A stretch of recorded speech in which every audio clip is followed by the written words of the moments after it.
Correct.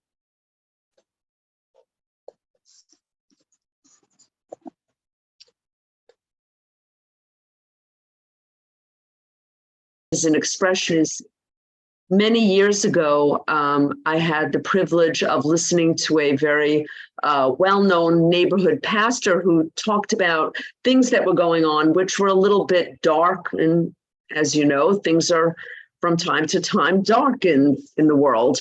And he said one thing, though, I think it was during a 9/11 event. Now I remember it was a 9/11 event. He was speaking a memorial of the 9/11 event. And he said, hope never lets him down. And I think that is what I've imbibed, that hope never lets you down. So tonight's going to be an opportunity to delve into that. Tonight, we have a wonderful host, and that's Sister Tina.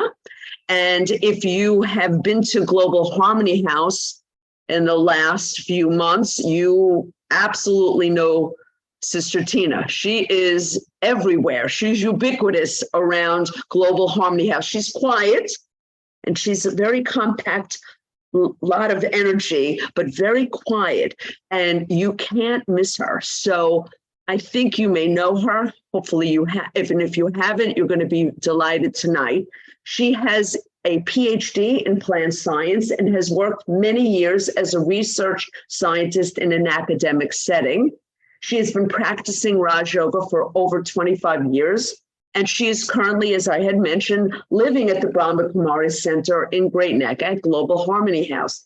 And she loves to rediscover her inner strengths and apply the spiritual concepts to practical life to stay in the dignity and peace in all that she does. And when I read her biography, and I've read it before, but this time something jumped out at me, the word rediscover, as opposed to discover. That as a scientist, you're always looking to discover something. That's your raison d'etre as a scientist.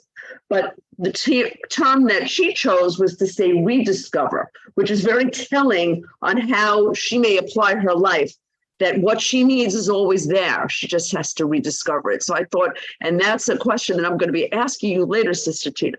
So with that, I don't want to hold her up anymore. Sister Tina, welcome tonight to our Thursday evening's Insightful Conversations. Welcome. Om Shanti. Hello, greetings of peace and good evening, everyone. And thank you so much, Michelle. I think you just bring so much light to the sessions, and I'm really happy to be here. So I do feel when you said that, we have really explored the whole topic of love this month with its connection with different virtues like respect and support and compassion and hope. And I feel too, I am completely in alignment with what you said, that, hope is perhaps the favorite topic I have, because I want to start off kind of by saying that, this is the topic that I never felt has any connection, like hope has any connection with love. I didn't see that connection before.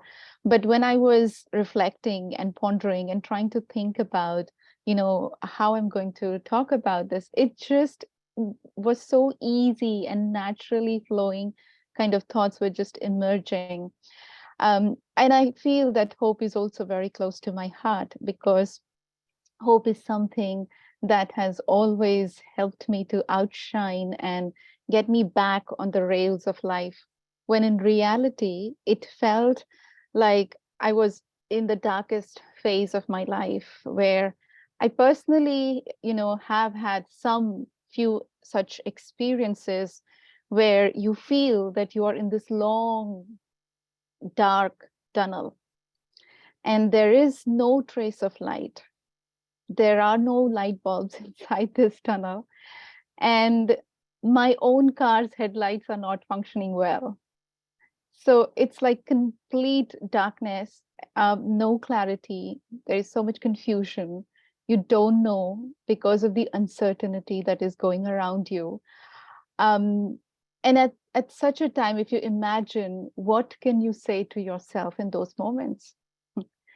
And I remembered for myself, I was only able to hold on to trust and faith in myself. And of course, you could say that there was courage and there was perseverance and there was patience and there was love and support, and all of that were some of the virtues maybe that I kept with me during that time. But in retrospect, when I was thinking, I feel that hope was something that really empowered me from time to time and saved me from going into that gutter of depression, if you will, or completely going down. And very comfortably, I feel I can say this today, that hope is, in a sense, the heart of true spirituality. If there is no hope, there is no space for spirituality, I feel. If you truly think, of course, love is something that has been talked about a great deal. Love is something that people say, is the answer for everything. Spirituality is all about love. But truly, love is also something that could be, even if it is love for myself, or if it is love for others, or if it is loving the service that you do, in whichever area it can be. But the thing is that hope is the foundation that is required on which I can have this love also. um, I feel that the true foundation for spirituality, for loving anything and everything, is hope. And there is a lot of information about love and about hope. There are a lot of theories, a lot of beliefs, a lot of studies, a lot of research has been done. So people are quite a bit informed, I think, but also there is a lot of knowledge about what is true love versus what is just love, right? But then I say this many a times, and perhaps some of you know this, that just having information and having knowledge is not enough, right? Any virtue without wisdom is not a virtue in a true sense. Sister Moini, who's the head and director of Brahma Kumaris in the United States, she always says that virtue by and in of itself can be very deceiving. It could go into one of the extremes. For example, sometimes she will say, if you're too merciful, then that mercy can deceive you. If you're too honest, then that honesty can hurt somebody, right? So that virtue has to be backed with some wisdom, and then that virtue really serves as a quality that can help me to move forward in life. And so I feel the wisdom of love is to express love in my life. This was the answer that I have taken from Dadi Janki, who was the head of the organization, but then now she's no longer in body. She left body in 2020. But when people used to ask her that, or maybe one time we asked her, what is real love? How would you know that you're working from the space of love? And she said, you have to express love in your life, and that is the highest quality of life that somebody can live, right? So in the teachings of the Brahma Kumaris, I have noted this thing, that every day we have our daily study, and every morning that daily study starts with sweet children. Now I feel that this is the expression of love that the Supreme Father, the Supreme Teacher, has for his children, for his students, whatever you want to call it, right? And even though knowing that some of us might not be that sweet, right? But there is that hope that is working in that love. And this really touches the heart of the soul and then helps us to imbibe the teachings, imbibe the knowledge, and then make it work for ourselves. So I feel similarly, there is a lot of knowledge, there is a lot of information about hope as well. But the question is, what is the wisdom about hope that I really would like to understand? And so I thought maybe we can explore this aspect a little bit of what hope is, because sometimes we are very well informed in today's world what is going on around us, and yet to have hope in such times, might not seem that easy, right? So which wisdom can I use? But before that, I thought I will just touch on this aspect of what is hope. And I was reading quite a bit of articles, and I found that there are so many different terminologies used to describe hope. Sometimes people call it it's a magic wish. Sometimes people call it an ideal idea. Sometimes it's called as a science. Sometimes it's called as a prescription. Sometimes it's called as a power. Some also call it as a way of thinking. It can be a feeling. It can be a strength. It can be a forward-looking lens. It can be anticipating to have a better future. It can be being optimistic. It can be being very positive in life. So there are a lot of things about hope that have been said, like it's a virtue. Some people will say it's an art. Some will say it's a strategy. And maybe all of that is true. But from my personal experience, I feel that really it is a way of thinking. It is a way of thinking. And I say this because if you think about it, if I am able to create a pattern of thinking for myself, if I'm able to practice, then really it is something that can be taught. It is something that can be practiced. Just like in mathematics, we say a square plus b square is equal to c square, right? So similarly, I remember, and I always remember this, which is also one of the teachings of the Brahma Kumaris, where they teach that whatever has happened is good, whatever is happening is good, and whatever will happen will be the best. These are also the versions that have been mentioned in many prophecies, such as, for example, the Holy Scripture book of Gita. It says this, and I feel that if I can hardwire the brain with this idea, with this hope, then it really empowers me to fight any battle, any situation, anything that comes in my life, whether it is on the physical level, whether it's on the mental level, whether it is on the financial, economical, social, spiritual, emotional, whatever level you're facing something in your life, then this hardwiring of the brain with hope really helps me to actually empower myself and then work from that space.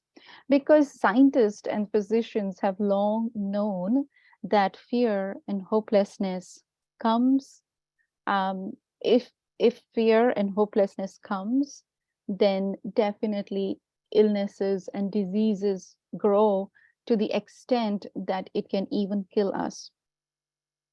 And on the other hand, studies have shown that if you work from the space of hope, then you can completely reverse some of these things, because hope is such a powerful tool that we have handy. And I remember one time when I was very disheartened and so hopeless to the extent that I picked up the phone and called Sister Moini and I said, I'm not feeling well. I'm really feeling down.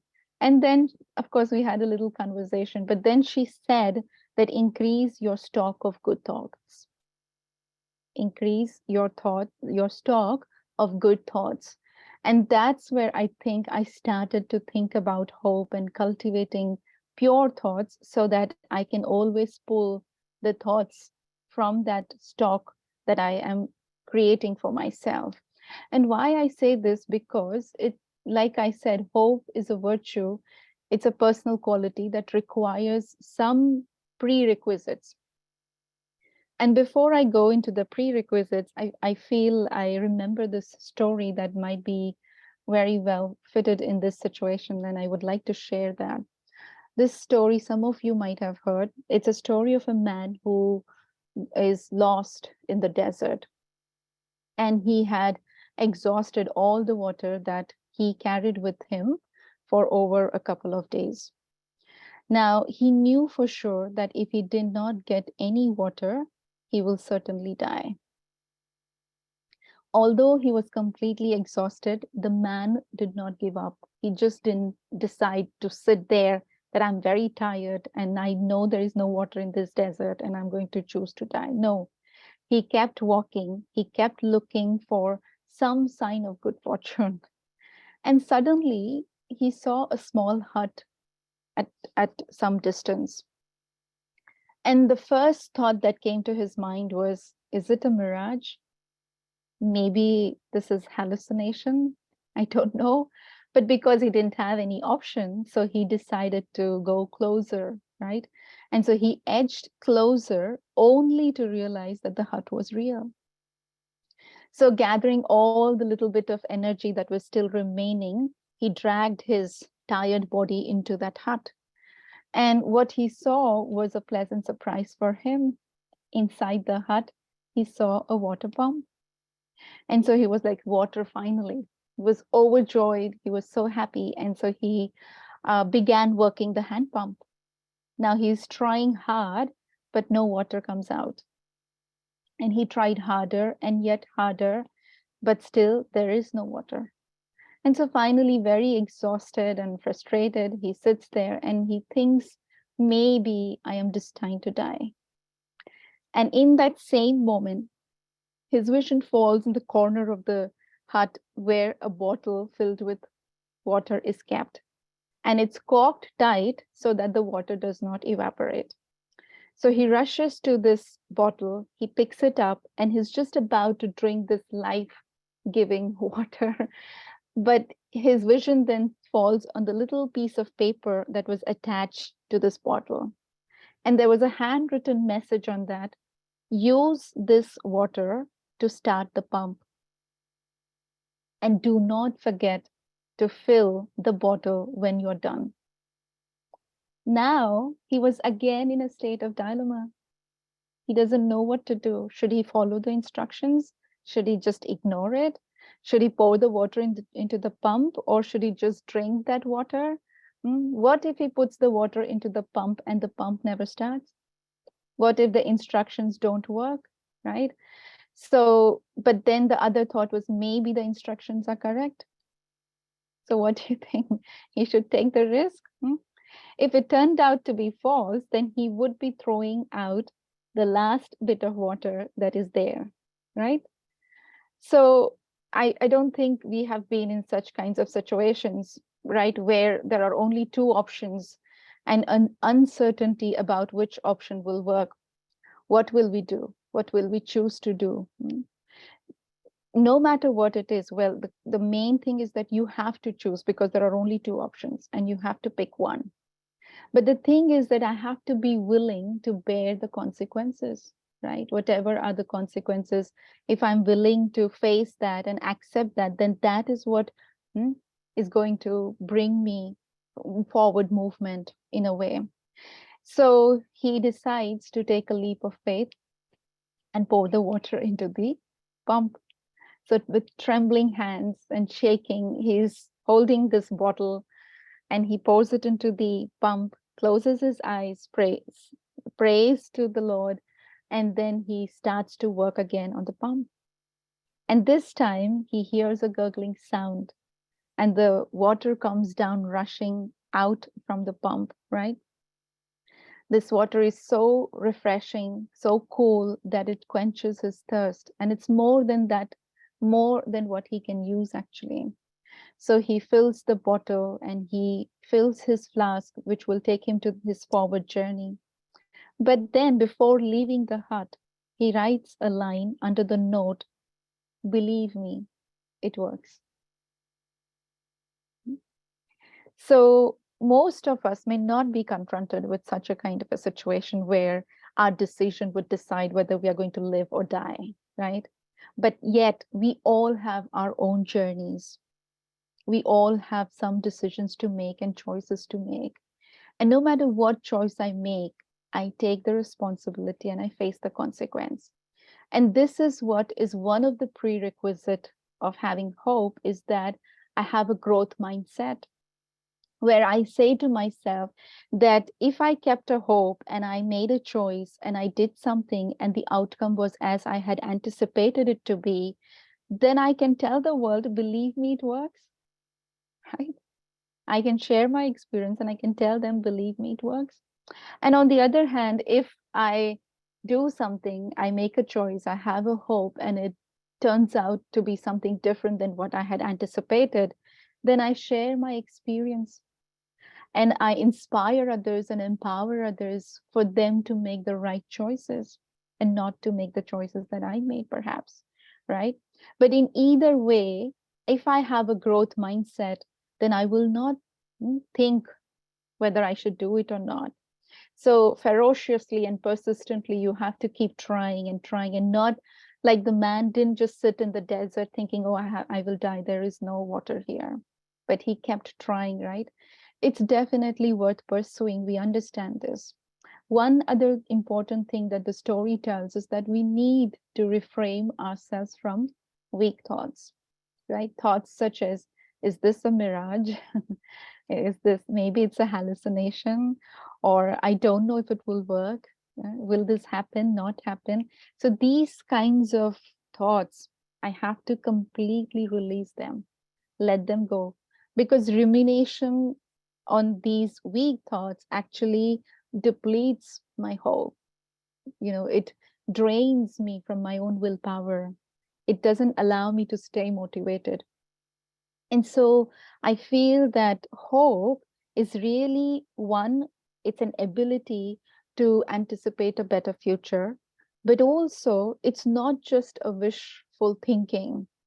It's a power that actually practically allows you to do something, try something, make it happen. So it's an active action, if you will, which is oriented towards the goal that you have set for yourself, right? You're not just thinking, oh, I hope you're well. That's more like a wish that I wish you are well. You're not going to do anything for that person to be well, right? But a hope is more than that. Hope is the action that you take towards that goal. You're not just sitting down and hoping something will happen, right? So it's ability and it's a power. It's an it's a feeling that yes, things tomorrow will be good, but at the same time, in the present, I am taking the right steps. I'm doing the right things. Yeah. And so one of the things that in our teachings, the Supreme Teacher teaches us to be stars of hope. Maybe sometimes my own relationship with myself is not very good, and I don't see myself the way the Supreme Father sees me. And in that tainted relationship with my own self, which is the first relationship that any being on the planet has, is the relationship with my own self. But if this relation is fractured, if this relationship is not healthy, then all the other relationships are definitely impacted. Whether it is relationship with others, whether it is relationship with animals or plants or nature or environment or society or world, whatever it is. But my first relationship with myself has to be good. And so when I am hopeful about this relationship and I work from that space of faith, then victory is guaranteed, right? So I thought maybe we will explore a little bit now about these relationships, because love is part of relationships. Love is expressed through relationships. And it has been noted, this morning's wonderful teaching was that recognition of the self as and who I am is the first important step. And then recognition of the supreme divine being is the second important step. And just this recognition of who I am and who I belong to allows me to have a perfect life, if you will. Everything sets properly if I am able to recognize who I am in the right sense. Because my own relationship with myself, if it is based in the eye of arrogance, if it is ruled by overexpression of love for myself, which comes in the form of arrogance, then there is comparison going on. Then there is feeling that I am better than everyone else. I am right. I am more. I am everything, kind of like that. And in that consciousness, in that relationship that I have with myself, which is ruled by the I of arrogance, very naturally, I will feel very easily disrespected or excluded, or I will feel insulted, or I will feel sensitive. I will not be able to experience love for sure because ego is governing, right? So when there is ego, you become less lovable. So if I myself don't like myself then in that form, right? And then the opposite of it, which is the other extreme of it, is the suppression form, where I'm working from the space of lack of self-respect. So it's like more like inferiority complex, that others are better than me. Others are more experienced than me. I am not enough. I am not good. So this kind of identification of the self also leads to hopelessness or feeling unworthy or feeling depressed or feeling sad. And both of these consciousness do not allow me to love myself. There is lack of experience of true love, right? On the other hand, the middle ground, if we take, which is the true expression ruled by the original I of being the eternal energy, eternal point of light, eternal soul. And in this point form, I have no labels. I don't need to compare myself with anybody. I have no limits. I have no position. I have no attachments.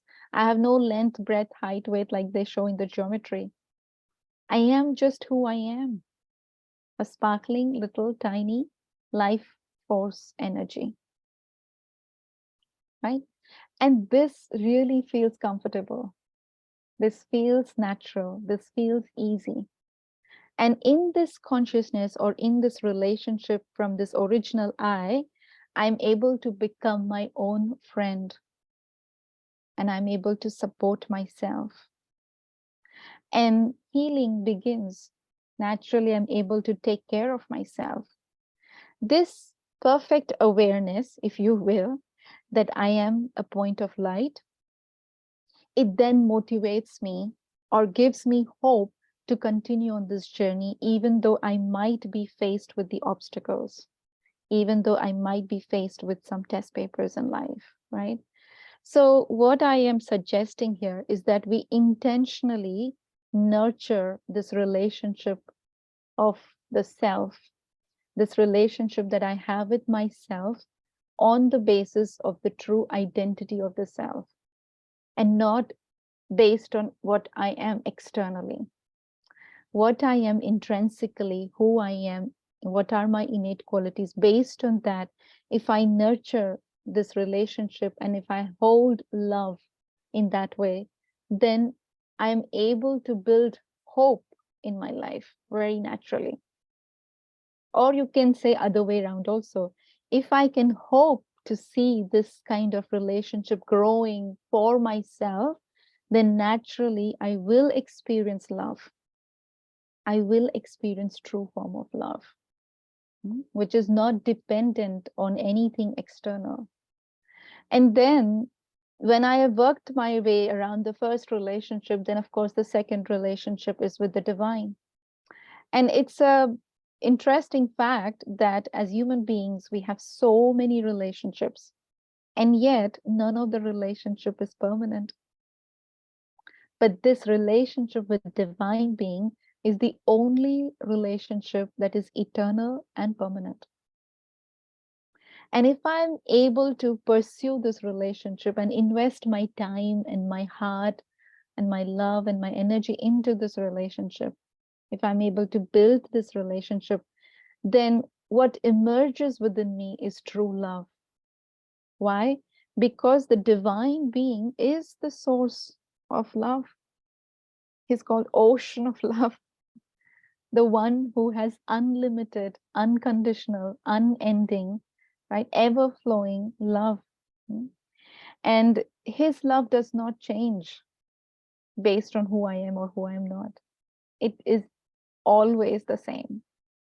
And so when I am able to connect and forge a relationship with the divine being, then I can emerge the same form of love within myself. And it gives me hope to then bring that same quality of love into all the other relationships that I have in the world, which is, of course, the third aspect of relationships. And those of you who have done Raj Yoga meditation, you know the 3 steps, right? Inward, upward, and outward. And this is how the relationships also work. I have a relationship with my own self, which is going inwards. I have a relationship with the divine, which is going upwards. And then I have a relationship with the outside world, which is going outwards. But when I have experienced love for myself and love with the divine, then expressing love for others becomes easy. Otherwise, loving everyone on this planet is not a joke, right? And sometimes you don't even like your neighbor or your friend or what they do, what they say. But if I come from this space, the way the supreme, the divine sees me, if I'm able to see it in that way, if I'm able to have that hope that everyone is beautiful intrinsically and everyone can express that beauty, then naturally I will be able to have love for everyone and each one on the planet. One time we asked Dadi Janki that what does it feel like to be completely knowledgeable or to have wisdom in our life? And she said that the ultimate result of all knowledge is to be completely loving. To be completely loving. And so I feel the wisdom for hope is that it is too important to ignore hope. Cannot ignore. And it's too important to just leave it in the hands of the destiny and sit down and say whatever will happen, will happen. No, I have to have hope. I have to have that love.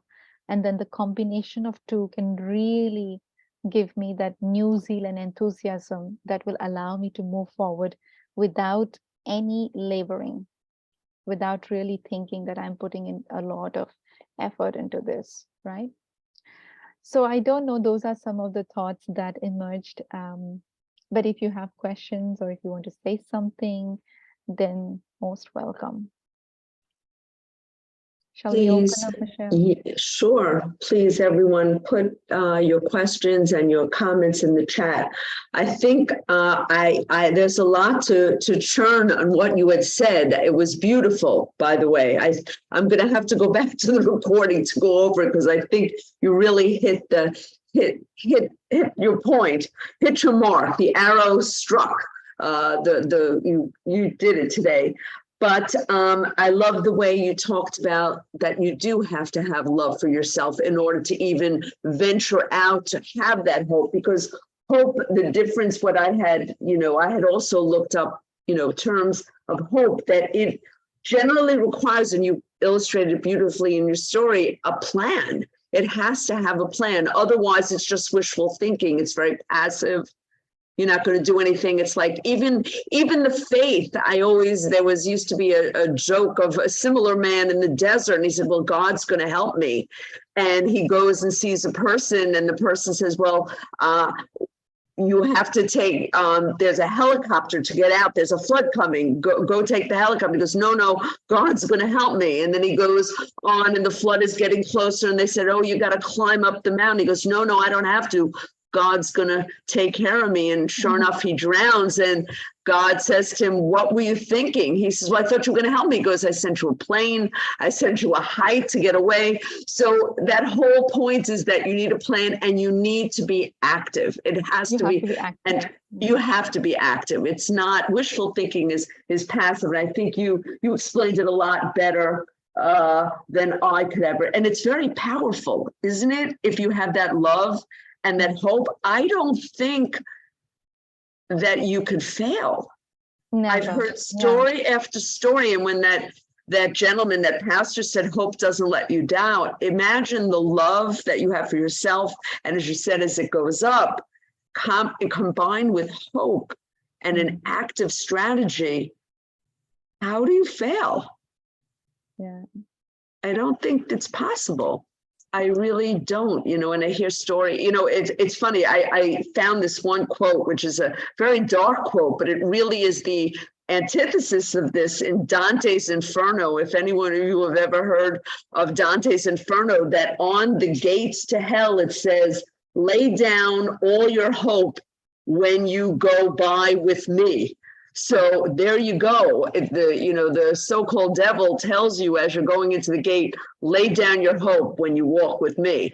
That is the complete opposite of what God wants for us, to have hope, to have love. I thought that was very chilling, because a lot of times poetry speaks, can very quickly speak to their essence of truth. And I thought that really said it all. That to embrace life and heaven, if you will, it only comes with love and hope. Mm-hmm. Does anyone have anything to add? Please send the okay, we got one. They said, yes, send the recording. Well, the recording should be, I think, Narayan, isn't it on? It should be on Facebook. If you go to Harmony House Facebook, you will see previous weeks of what we can find out about getting the recording to you. If Narayan, if you could tell us, I thought it was on Facebook. I agree. This one, okay. How can you teach someone who does not love himself or herself? We get this question a lot.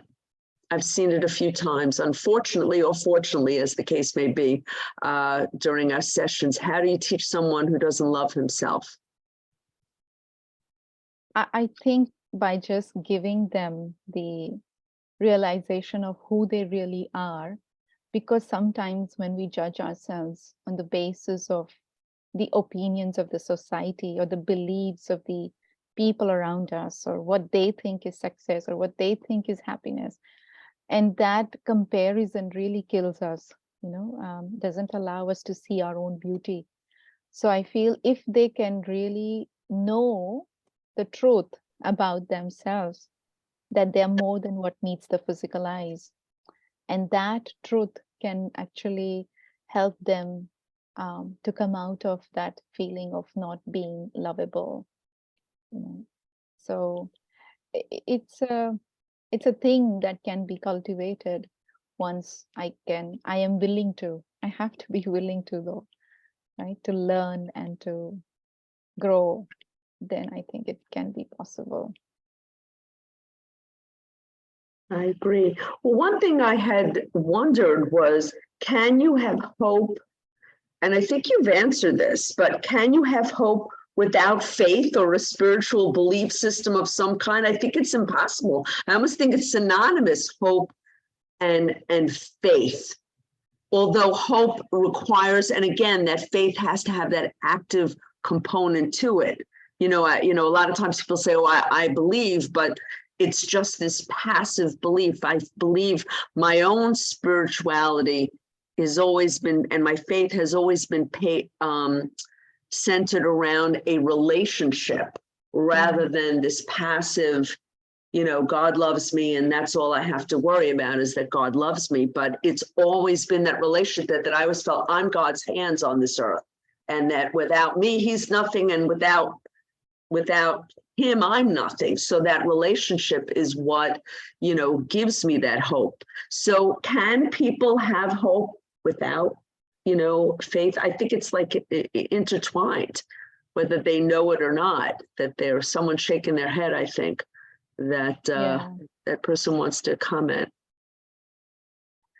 I think that faith is needed. If I want to have hope, then hope is actually based on faith, because if I have, when what we have taught in Brahma Kumaris, one of the teachings is that faithful intellect guarantees victory. And so if I have faith, then there is victory, but the faith can help me to continue being hopeful because I can't see anything right now. I am in darkness. I am in the space where there is confusion, uncertainty, nothing is going right for me. Everything seems dark. And so sometimes because I don't know the whole story, right?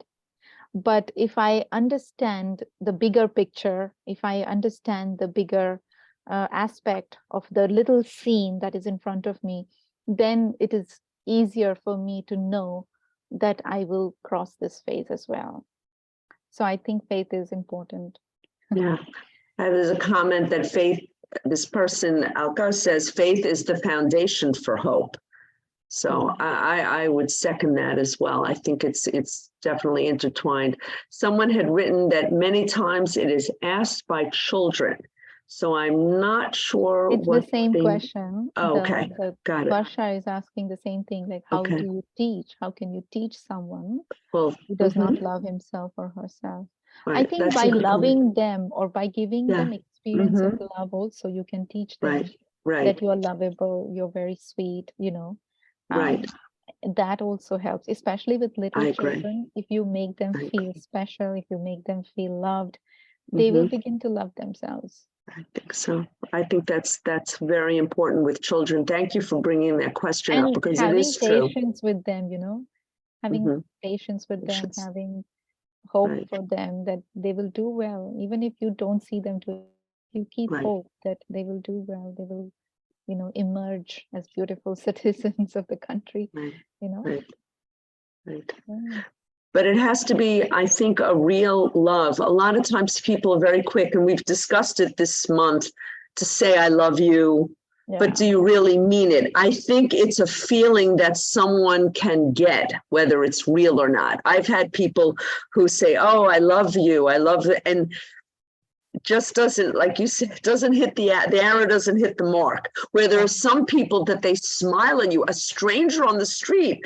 I've had people, strangers that I've never seen before, give me a smile that I think I've seen this person before. It's uncanny, the power that person has, the sweetness that comes through that face, those eyes, that smile.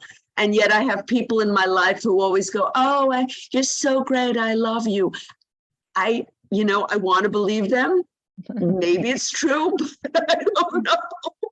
I think it's a vibration, no? It's a vibration. You feel exactly. it, if it's true or you not. feel it. You know it. Yeah. And I think children know it too. Probably more than adults, because adults have too many weaves and cobwebs and all over them, where children are just so out there that they can tell so much easier than we can, adults can. So hope is the basis of every action, both conscious and unconscious. Very, very, and even the unconscious, because that's true, our thoughts, our words, our deeds. Absolutely. Very strong, very, very strong. I had a question for you, Tina.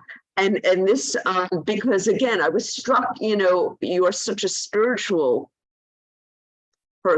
being, and yet you're a scientist. So I was one, and scientists to me are very hopeful. That's the definition of being. You wouldn't be a scientist unless you were hopeful. And I think, maybe I'm answering my own question, that spirituality, and, they say, oh, science and spirituality.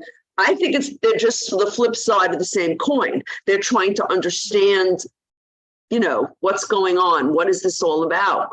So I was wondering, does a research scientist in your practical life and your training and instruction make you hopeful by training? It does. And it questions your faith a lot.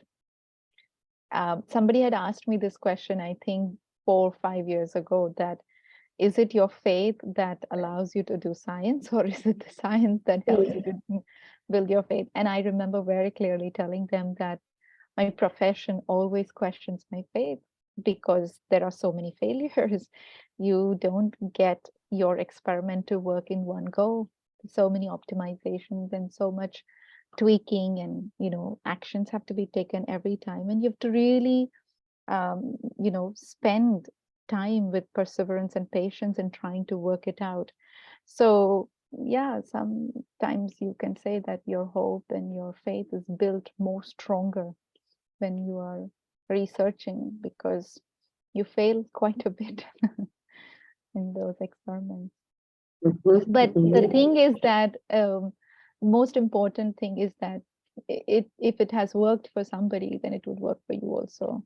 Only thing is something is different, right? You're not working with the same model system, or you're not working with the same plant. And so that's why things have to be tweaked a little bit, but it can be workable, it's like that. So, yeah. Okay, are there any other comments? I don't see any other comments, just that beautiful gifts and treasures and shared on hope. Thank you, Jane, as always, for your kind expression.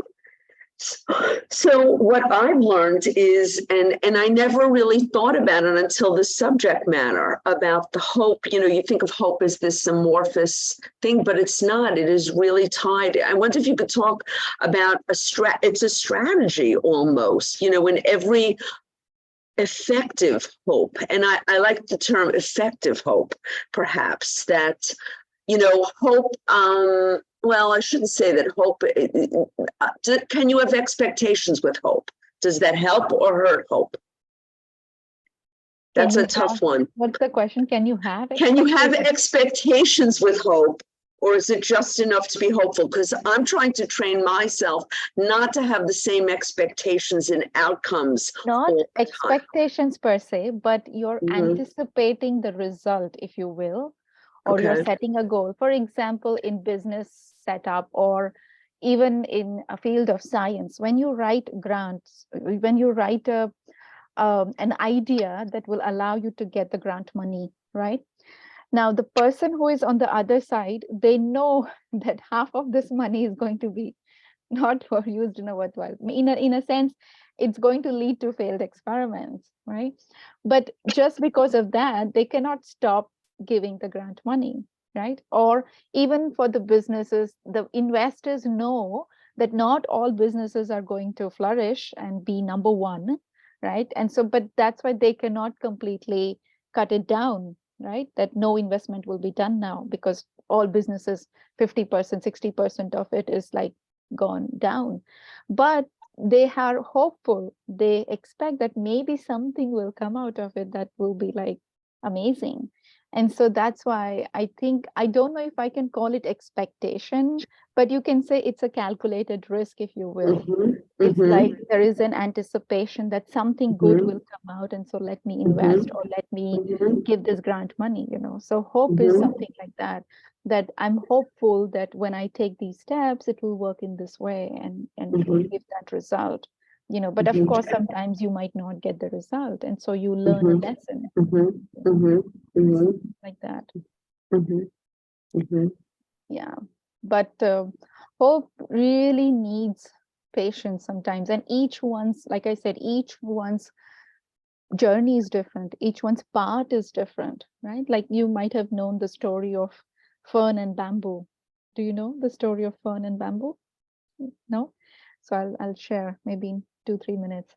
So there is this disciple who goes to his mentor, and he tells to his mentor that, can you give me one good reason why I should not quit and why I should hold on to hope? Because he's ready, completely convinced that he has to quit his job, he has to quit his relationship, he has to quit his life, nothing is working for him. And so finally he takes this one step to go to his mentor and ask him. And so the mentor says to him, look around and say, what do you see? And he says, well, I see the fern and the bamboo seeds. And the mentor then replies to him that when the fern and the bamboo seeds were first planted, I took a lot of care of them. I gave them water, I gave them sunlight, I gave them fertilizer, whatever, is necessary. I provided everything. And fern quickly grew from the earth, and the brilliant green covered the whole surface, and nothing happened to the bamboo seeds. And after 1 year, the fern grew even more abundantly and even more brilliantly, but bamboo seed, nothing happened, nothing came out yet. And then the end of the 3rd year also, nothing from the bamboo seed. At the end of the 4th year, nothing from the bamboo seed. And then at the end of the 5th year, a tiny little sprout emerged from the earth. right? And of course, the bamboo was nothing, not significant at all in front of this fern that was growing and flourishing, right? In that moment, right? It seemingly looked insignificant and not really doing well. But then within 6 months, the bamboo grew so strong and it went up to the height of 100 feet. And so it says that all these 5 years, it was working on building its roots. So the roots could support him to what it was meant to be today. If it didn't have those strong roots, how could it grow to 100 feet tall? Right? And so that's what it means for us human beings also. Maybe the timing is different, right? What works for you, what works for me might not be at the same time, with the same speed, at the same moment. No. But just like bamboo is different from the fern, each one is different from each one else. And yet both of them make the forest beautiful.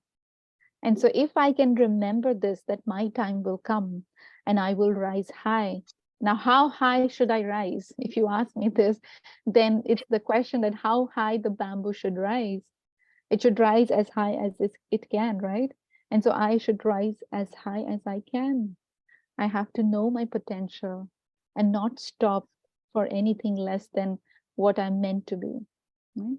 And that is hope, right? You don't give up just so easily on yourself or anyone else around you for that matter. Tadi Janki used to say that I will never, ever give up on anyone. Right? So we don't have the right to actually give up on anyone, including our own selves. Right. I think that's very important, not to give up on yourself, not to give up on others. That, you know, there's a lot of information about resilience, and I think hope is a very strong part of, you must have resilience in the face of obstacles that keeps you.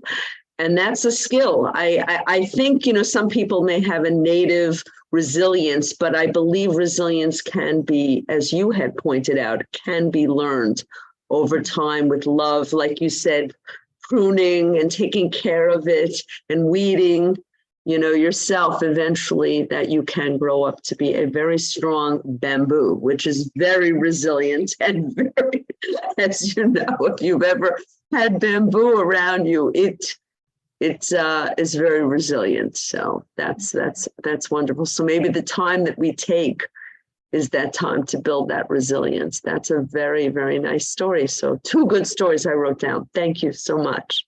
So now I'm asking, because we have some announcements, so you have to stay for the announcements, but Sister Tina, will you please bring us to a meditation? Because I know Varshad also said that she believes meditation and prayers help to build up hope.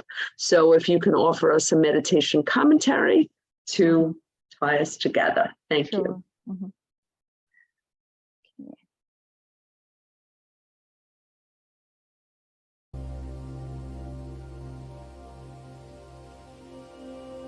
Sitting quietly,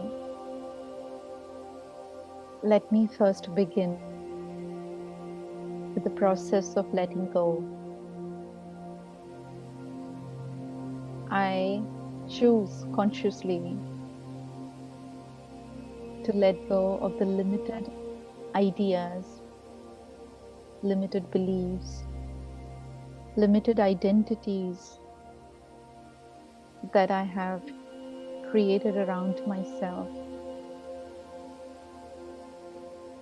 Anything that has to do with the physical world is limited in nature. And so I move beyond limits.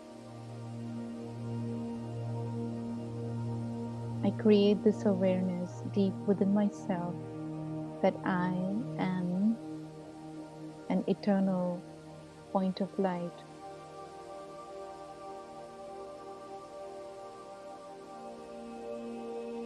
I have different roles to play. I have different paths to enact. I have various responsibilities and story of my own self. And yet, I am none of that. I'm not not my story, I'm not my roles, and I am not my part or responsibilities. I am simply a tiny little spark of energy giving life to this body.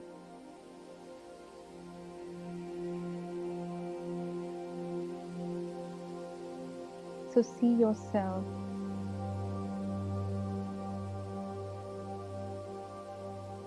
in this state where there are no attachments.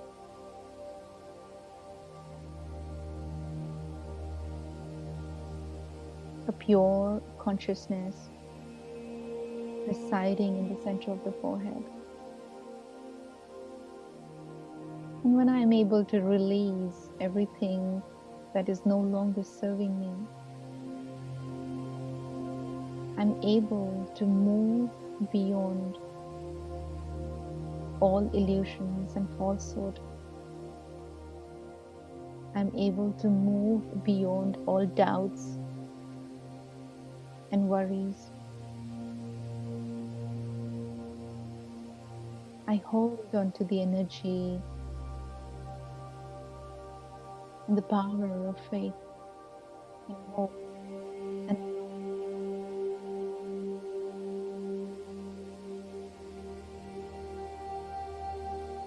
I'm using these as my personal qualities, knowing that I have them within me. But maybe I need to increase the percentage of it. So today I start by being hopeful for a better future for myself and for everyone around me. I know that I am loved. Intrinsically, I hold this value and virtue of hope and love.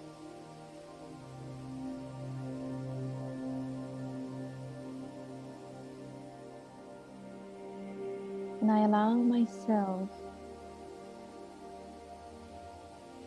to be powerful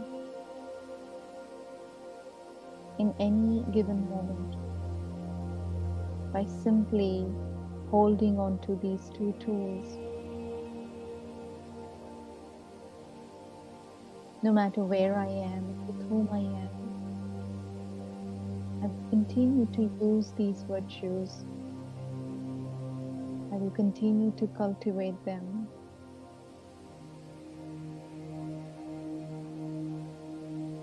And grow and continue to grow constantly. Om Shanti.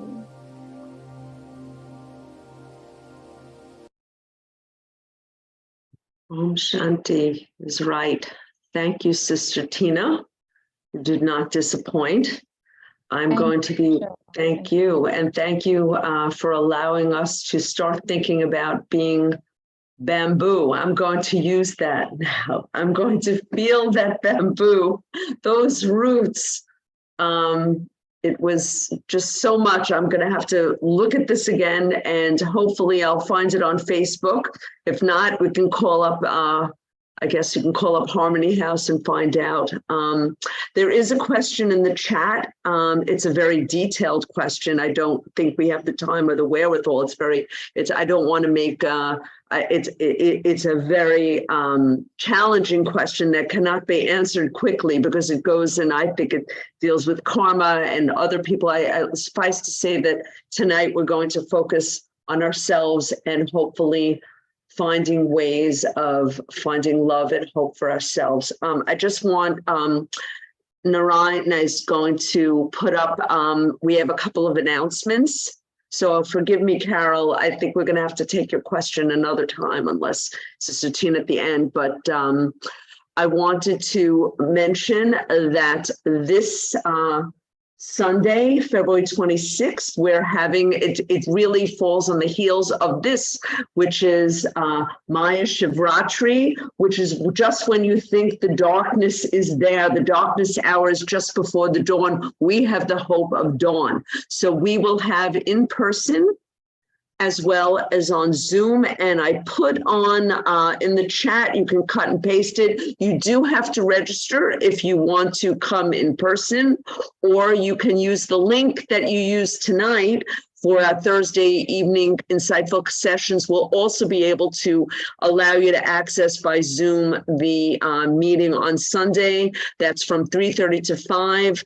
And we talk about, this may, Carol, I hope you'll consider going. In times of uncertainty and upheaval and darkness, it is the light that can come only from the one source. And we are going to be celebrating Maya Shivratri. So you're all invited. Oh, thank you, Tina, for that. I tried it. It didn't link, but maybe you got it. So I use the whole link. And also next week, we're in a new month. It is the month of March. So please stay tuned. And I'm sure it will be a wonderful, wonderful series for the month of March. So again, thank you for sharing your love, your peace, your compassion, your support all these weeks. And thank you, Sister Tina and Brother Narayan, for a great night. And thank you all for joining us and asking very compelling and important questions. Om Shanti, everyone. Thank you. Thank you.